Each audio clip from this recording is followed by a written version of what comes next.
Hello and welcome to my new instructional video where I will be showing you how I painted this particular painting in oils on canvas.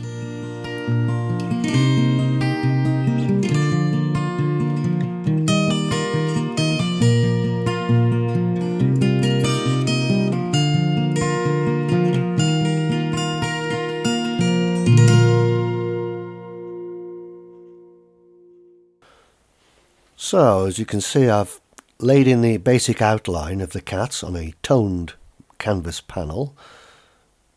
I've already toned it with a raw umber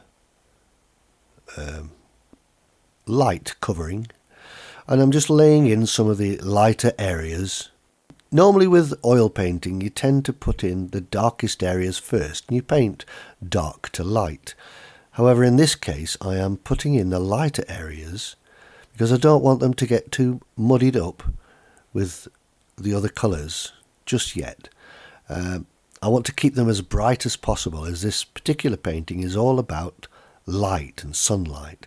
So I'm keeping this nice and bright, the white areas,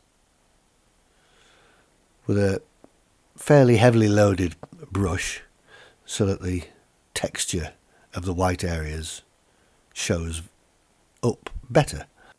Lighter areas should always be thicker than darker areas. Light thick, dark thin. That's the way the old masters used to paint.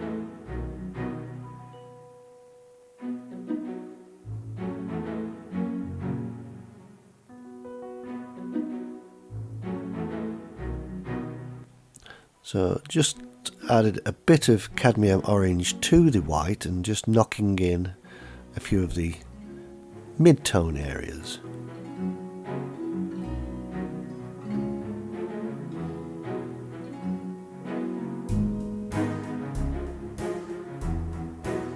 And I just keep adding a little bit more of the cadmium orange just to go slightly darker and a little bit more colourful.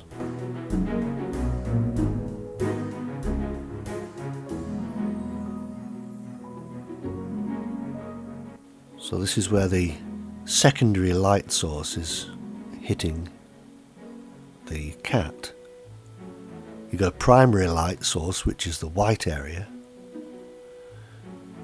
and then the secondary light source is a reflected light. So now it's time to start putting in the darkest areas now.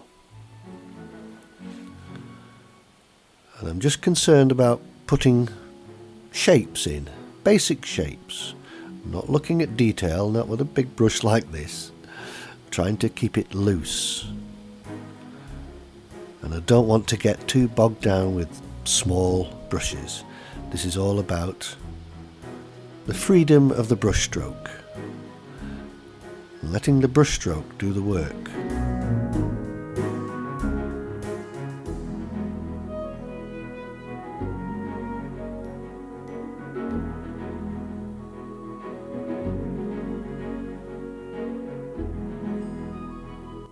And I'm using a lighter touch here just to create a slightly lighter area where it's not as dark as the darkest areas, and then the heavier I press with the brush, the darker it will become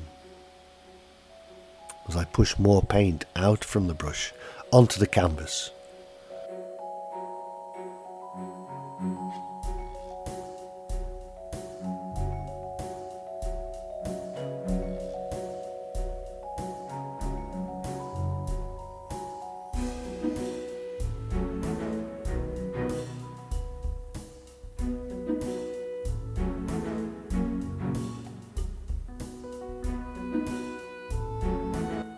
I just keep going over these same areas, establishing where those darker areas are.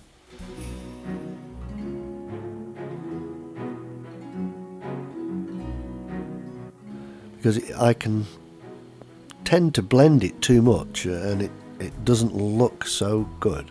So it's best to be bold with the brush strokes in this particular style of painting.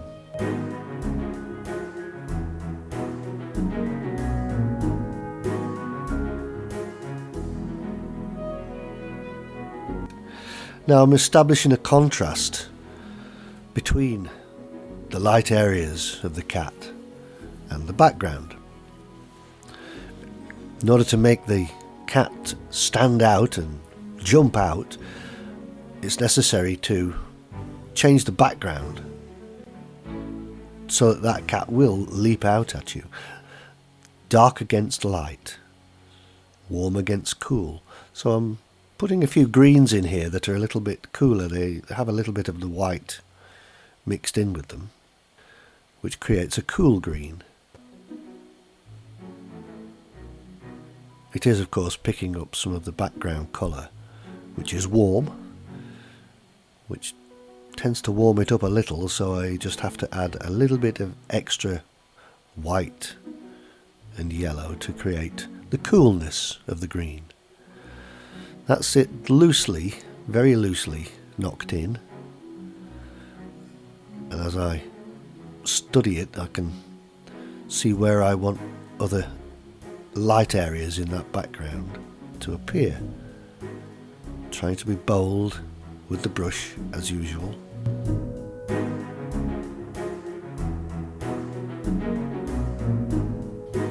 These broad brush strokes are very satisfying to do.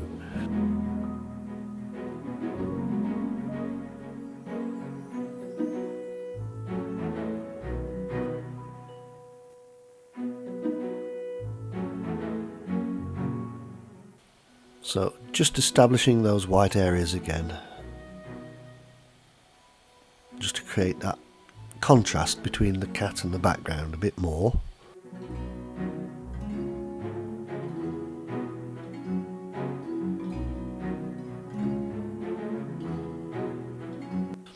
You'll notice I'm not holding the brush at the ferrule towards the brush end of the brush. I'm holding it much further back, which allows me to have a bit more of expressionism within the paintbrush itself. The brush stroke can flow more. It's not too tightly controlled.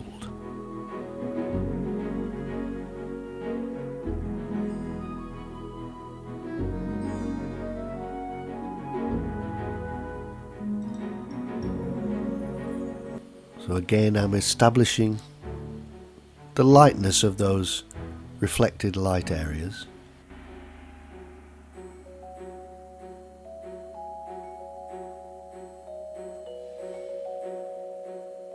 Now this is oils on canvas,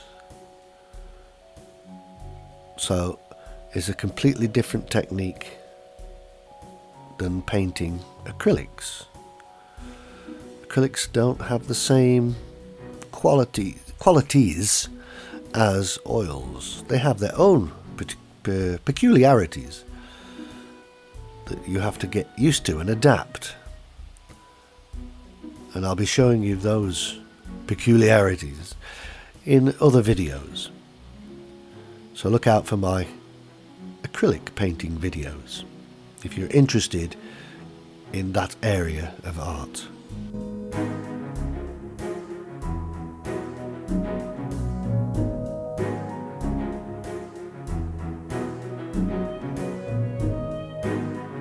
I'm just doing some subtle blending here. And it is very subtle, I'm not going overboard with the blending. I want this to look painterly rather than realist style.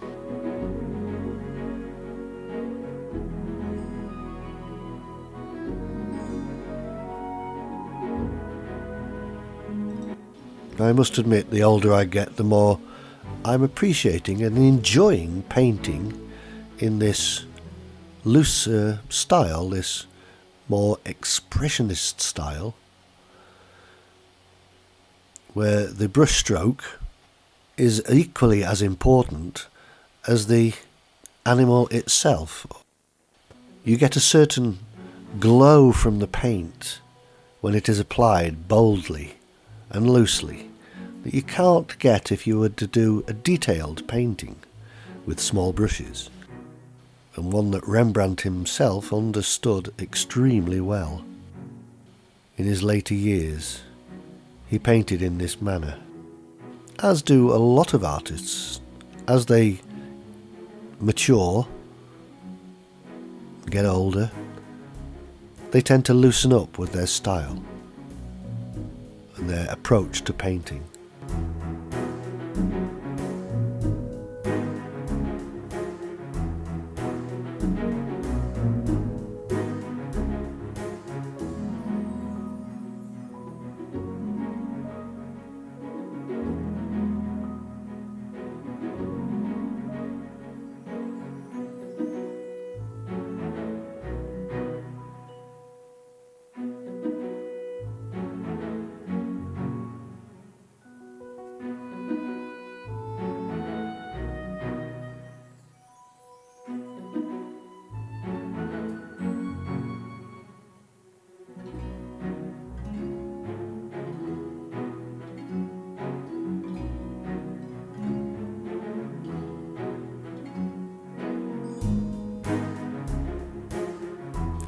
I'm just adding a few sort of greys here. They're bluey greys, just to cool some of the areas down a little. Greys are very important colours to put in to paintings. They're equally as important as the main colouring.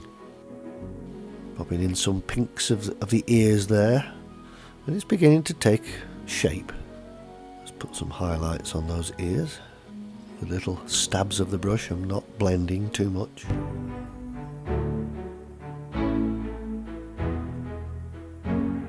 Now let's establish this eye a little bit better. It's squinting through the sun.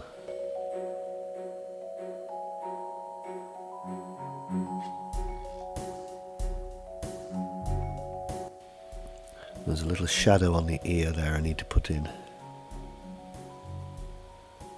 On the edge of the ear. And the same with this one. Establishes the contour of the ear a little better.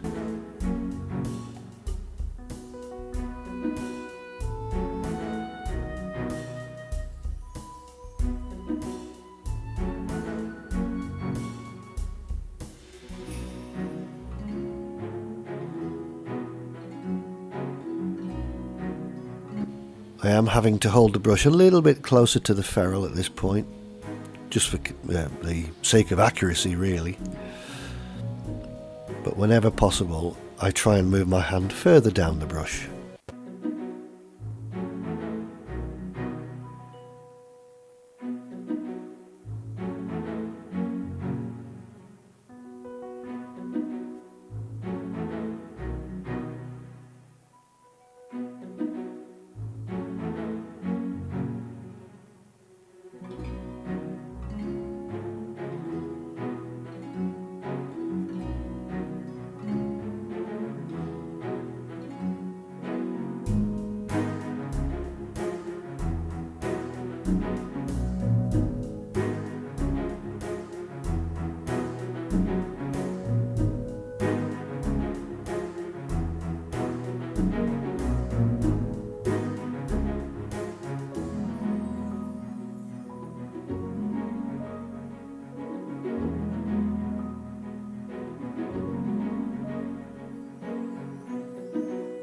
So just darkening up those areas again where I think it's got a bit too light, so we'll just lay in a few of those darker areas. And all these layers that I'm putting on are slowly building up. That's what's great about painting, are the layers. The viewer can appreciate those layers. It creates more interest than a flat tone.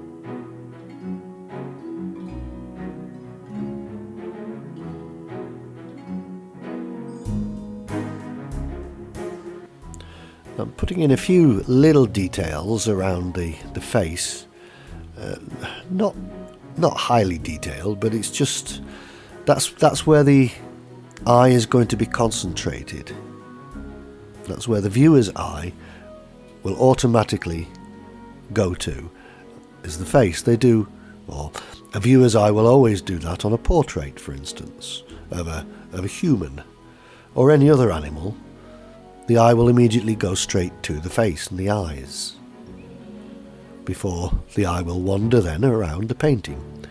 But first and foremost, it's the face. So that's where I want people to look, so that's where I will put the detail. No detail anywhere else. Just there. So it's in this area that I will put little fine whiskers. In a minute I'll pick up a thin brush and do those.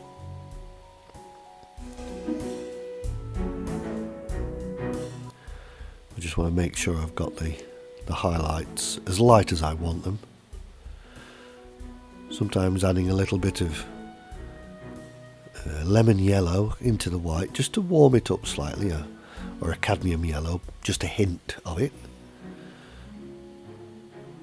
Sometimes you can put in a hint of red just to warm it up.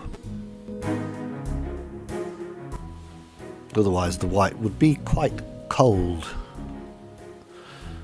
where the light's hitting. So now I'm going to pop in those whiskers, which brings the cat to life.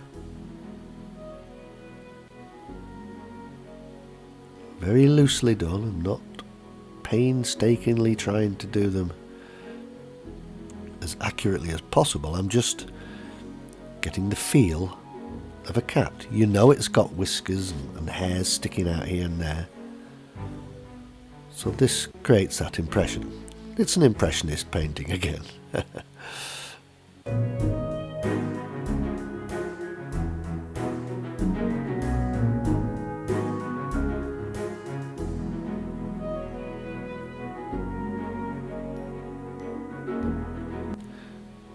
And I don't think we're too far off the end of the painting now, just